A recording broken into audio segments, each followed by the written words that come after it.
Someone experiencing homelessness is 40.9. Many die alone with no one at their side.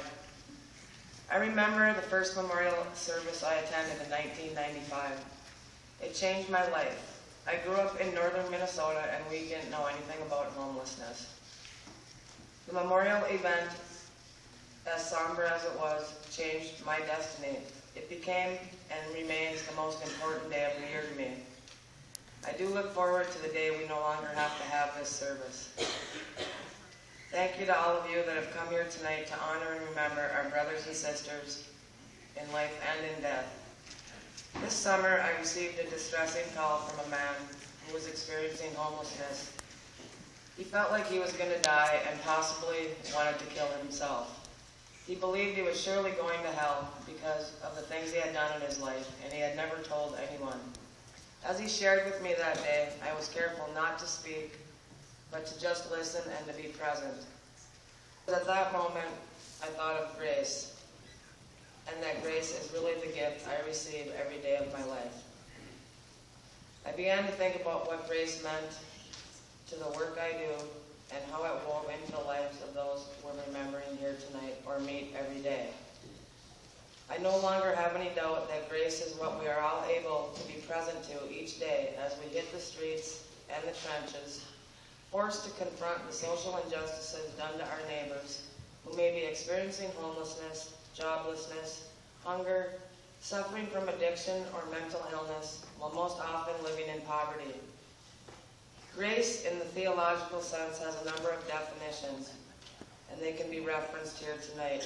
First, grace is defined in the dictionary as the freely given, unmerited love of God. Every person remembered here tonight is worthy of that unmerited love because it's freely given to them. They are surely the angels amongst us here tonight.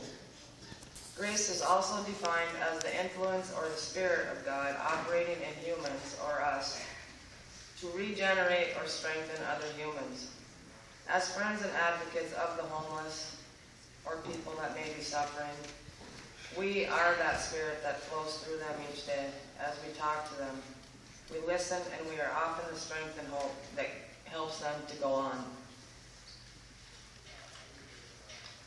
I think we are all called to be that grace.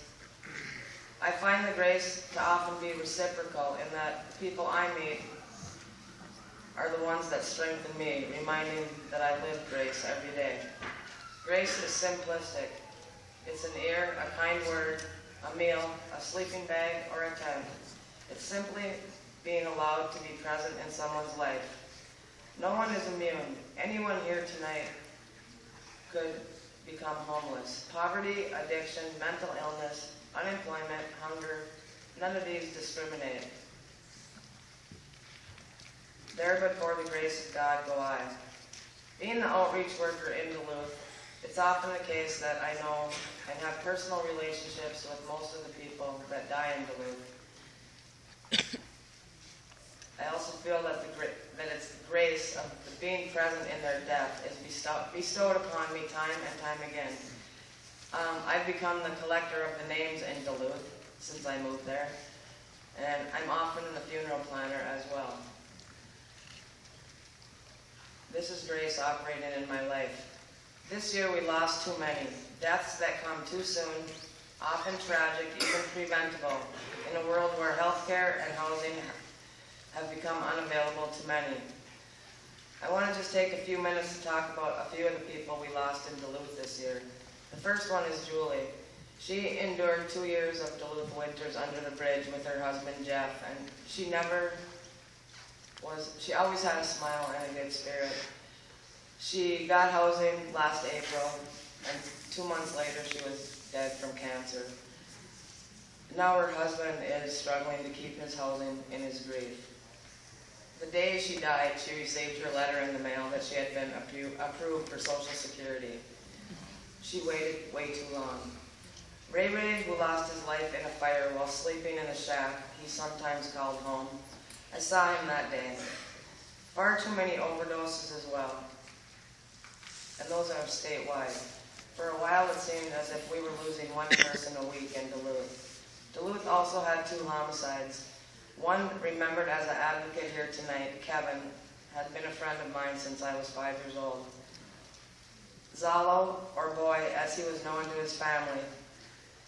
Sometimes in this work, we also get to know people's families, and I was blessed with knowing Zalo's family. And if Kate Tunioni here, Kate Bitney, all of Zalo's brothers are homeless in Duluth, and we all kind of help the family keep track of them. But what was different about when Zalo died, and not what we see very often, is that 50 people from his family came from all over the world. I mean, the United States, excuse me, to remember him, and it was really nice to see that, people are really not always forgotten. Roger and his dog Oscar.